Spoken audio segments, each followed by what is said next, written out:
On n'est pas là pour impressionner. On n'est pas là pour les vues, mais on est là pour sauver des vies. Et derrière toutes ces vues, il y a des vies. Donc si vous négligez le fait qu'il y a 10 000, 15 000, 20 000, 30 000, 50 000, 100 000, 300 000 personnes, 300 000 vues, c'est 300 000 vies qui regardent votre travail. 300 000 vies qui sont édifiées au quotidien par ce que vous faites. Derrière les vues, il faut regarder plus loin. Derrière les abonnés, il y a des âmes. Regardez beaucoup plus loin. Donc comprenez qu'aujourd'hui, la mission ne s'arrête pas par les quatre coins du mur. Mais aujourd'hui, est-ce que nous, Église, on est capable, nous aussi, d'utiliser les réseaux sociaux comme une arme? Mais comme une arme de transformation massive. Comme une arme de restauration massive. Comme une arme d'édification massive. Combien de personnes circulent par curiosité en regardant vos affiches ou commandent vos photos? Le travail de conversion peut commencer aussi directement ici. Qu'on peut plus se contenter de ce qu'on a fait il y a 25 ans.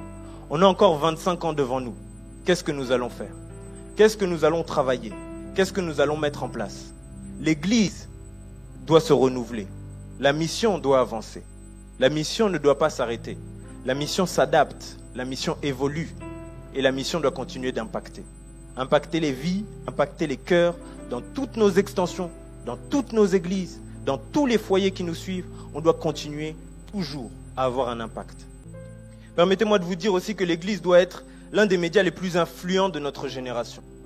Moi, j'ai grandi dans cette génération digitale et je trouve ça inconcevable que l'Église ne soit pas l'un des acteurs majeurs des médias. Aujourd'hui, on doit comprendre que les médias doivent être influents dans nos villes, dans nos quartiers, dans nos maisons. Quel est le moyen, quelle stratégie aujourd'hui l'Église met en place pour répondre à cet appel de la diffusion de masse? Je suis 25 ans après et je suis fier de voir aujourd'hui que la mission ne s'est jamais arrêtée. Elle a commencé sous la pluie, aujourd'hui sous le soleil. La mission ne s'arrête jamais. De père en fils, nous-mêmes, nous continuerons encore cette mission. Et la mission ne fait que s'adapter. Si vous voyez, depuis le contexte d'il y a 25 ans et aujourd'hui, la mission ne cesse de s'adapter. Alors vous, serviteurs de Dieu, aujourd'hui, comment vous vous adaptez? Je pense que l'un des plus gros fléaux que nous avons tous vécu il y a quelques mois, il y a quelques années, c'est le Covid. Le Covid a réinventé aussi la mission. Le Covid nous a challengés. Le Covid nous a montré que c'était un grand défi. Et je me rappelle, moi, du Covid, comment nous avons passé le Covid avec la famille Lumandé. Là, réellement, nous avons vécu la vraie définition de la mission. Je me rappelle alors que le confinement est annoncé en France, Mamina vient nous voir à la maison et elle nous dit « Je sens que le confinement ne va pas durer une semaine. Le confinement va durer plus longtemps. » Et elle nous dit « Allons à l'église. » Nous, on se dit à ce moment-là que l'église, ce sera pour une semaine. Ce sera pour quelques jours. On est resté 3 mois à l'église. 3 mois à dormir à l'église, à dormir comme des vrais missionnaires.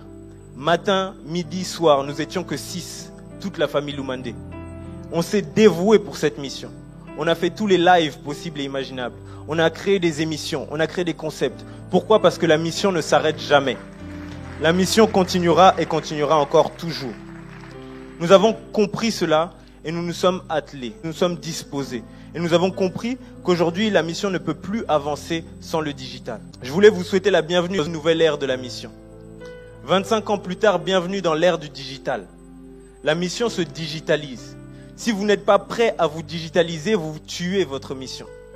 Un moment ou un autre, sans le digital, la mission risque de s'estomper pour vous. Moi-même, travaillant dans le digital au quotidien, je peux vous assurer qu'il y a des résultats. Qu'il y a des résultats qui sont aussi compatibles avec la mission. Avec mon agence de communication, j'ai eu à cœur de pouvoir aussi accompagner les églises, de pouvoir travailler aussi avec les églises, de pouvoir aider dans des stratégies.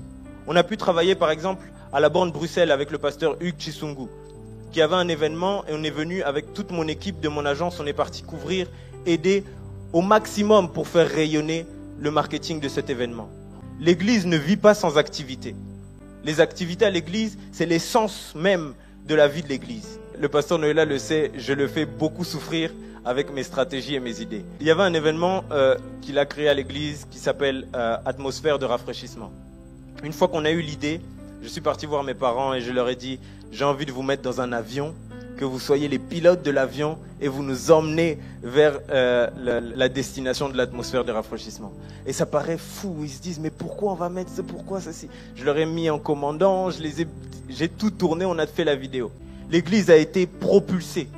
Et je me rappelle même que j'ai reçu même des témoignages qui allaient au-delà. Marketing, aujourd'hui, l'impact de la mission peut dépasser toute frontière. J'aimerais dire qu'aujourd'hui, la mission n'a plus besoin de passeport. La mission n'a plus besoin de visa. La mission n'a plus besoin de cela. Parce que la mission dépasse les frontières. La mission casse les murs. La mission arrive dans les maisons. La mission travaille dans les cœurs. Tout ça, c'est dans Psaume 91, 16, où justement, la parole nous dit que je les rassasierai de longs jours, je lui ferai voir mon salut. Et je crois que la mission aussi nous appelle à pouvoir avoir un travail qui tient sur la durée, à pouvoir enseigner sur la durée, à pouvoir travailler sur la durée, pas sur des choses qui sont éphémères.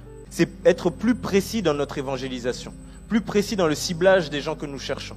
C'est une évangélisation aussi de masse qui nous permet d'être plus précis. Tout à l'heure, le pasteur Albert parlait des recherches sur Google. Les gens font énormément de recherches, à la seconde, à la minute. Les gens cherchent, les gens se posent énormément de questions. Mais est-ce que l'Église se trouve parmi les réponses que les gens cherchent? Est-ce que les vidéos de prédication se retrouvent parmi ce que les gens cherchent? Un exemple concret. Est-ce que vous savez que vos vidéos de prédication sont référencées sur Internet?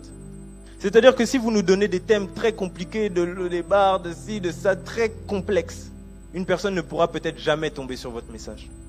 Le saviez-vous, si vous donnez juste un simple thème de prédication, que serais-je demain? Vous savez que quelqu'un peut tomber dessus. Quelqu'un qui était sur le point de se suicider peut taper juste que serais-je demain et peut tomber sur votre message. C'est une des stratégies aussi du marketing, le référencement. On appelle ça le référencement naturel, c'est-à-dire sans mettre d'argent, sans mettre de budget. Simplement, si vous trouvez les bons mots, les mots-clés, les phrases clés, les mots typiques que les gens cherchent, c'est là que les gens vont tomber sur vous. J'aime aussi la parole parce qu'elle dit « vous me chercherez et vous me trouverez ». Lorsque les gens font des recherches sur Google, ils doivent nous trouver. Ils doivent trouver la parole de Dieu. Ils doivent trouver vos messages. Ils doivent trouver vos enseignements. Alors comment nous, serviteurs de Dieu, nous travaillons à ce que la parole soit trouvée dans nos églises, à ce que le message soit visible dans nos églises? C'est le travail que vous faites dans l'église. La personne vient jusqu'ici, la personne s'assoit, vous prêchez et la personne donne sa vie à Jésus. Waouh. Est-ce qu'on peut acclamer le Seigneur encore une fois? Permettez-moi de monter. Je vais prendre la dimension de mes pères. Bonjour à tous. Je suis extrêmement honoré de me tenir devant vous aujourd'hui. C'est un honneur de pouvoir parler devant mes pères, un honneur de parler devant les pères de mes pères. Et aujourd'hui, je suis très fier. Et je voudrais dire un grand merci à Pasteur Safari pour la confiance. Pasteur Safari m'a porté lorsque j'étais tout bébé. Et c'est incroyable comme sentiment de voir un bébé se tenir sur la chair maintenant. Donc je suis très honoré et très béni et challengé de voir le travail que vous avez fait. Nous sommes le fruit de ces 25 ans de travail. Nous sommes le résultat de ce que vous avez fait pendant 25 ans. Hier, il y a une personne qui m'a attrapé, qui m'a dit « Mais petit, toi, tu étais où il y a 25 ans ?» J'étais pas né. Je ne sais même pas si j'étais déjà dans les plans. Je ne sais pas si quelqu'un me connaissait déjà. Mais ce qui est sûr, c'est que Dieu me connaissait déjà. Et il avait déjà un plan pour moi.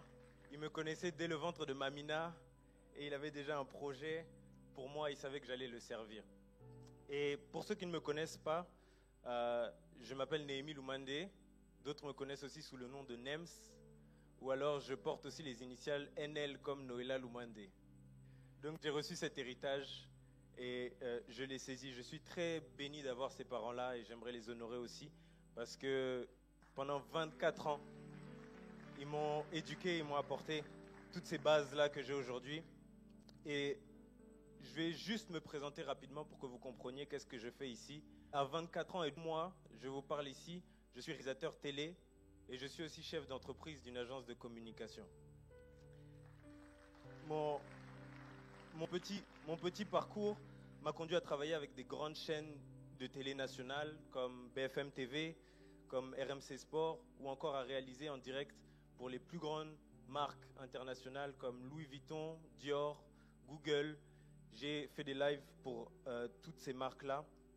Et dans ces 3 ans aussi, je me suis lancé dans l'entrepreneuriat, plus particulièrement dans le domaine du marketing.